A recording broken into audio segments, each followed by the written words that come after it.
This book has been an amazing project, and actually it has a life of its own. It has its own story as far as how it began, how it was birthed. So during the time between when Ron Puryear went to heaven and the time we started this book project, it was about 2 or 3 years. And prior to Ron's death, there were a lot of people who had asked him, in fact, told him, begged him, deeply wanted him and tried to encourage him to write this story. They said, you know, hey, please put the story of Worldwide, you know, into a book. He would not.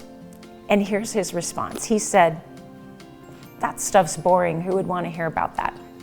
And true to his humility, he never did. He continued just working with people and teaching and doing all of the wonderful things that he did, but he did not, in true humility, he didn't really think people would be interested in the story of his and his wife Georgia Lee's journey. And so after he passed away, the question, especially from my husband Jim, kept being put to his mom now.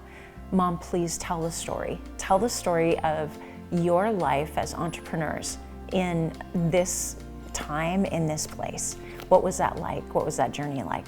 And so about 4 years ago, Georgia Lee made a decision. She said, you know, I'll tell the story, but she very clearly said, this is not the story of Ron and I as much as it is the story of the birth and the growth of Worldwide Dream Builders.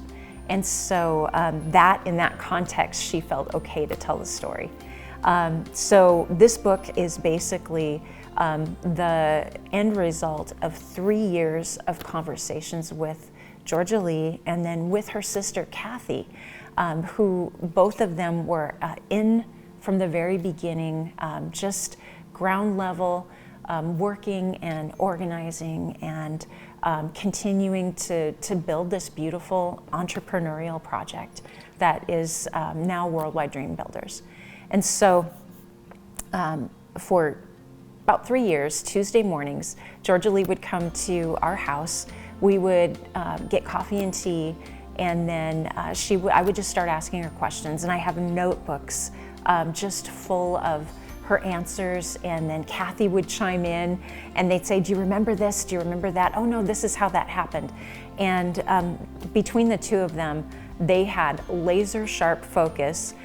They had a lot of insider jokes that I never really, they would look at each other and start giggling, but I never got the real info on what that was about. But they shared the basic principles that built Worldwide Dream Builders. And so that was a part of the story. So over the course of about 3 years, on Tuesday mornings, we would get together and just, from my point of view, as not being a part of the history at that point in time, I was able to ask some pretty authentic questions from my point of view of what was it like. How did you feel during that time? What do you remember? What were the responses that people had to what you and your husband were dreaming and doing? And so that is where this book, True North, came about. That's the birth of this book.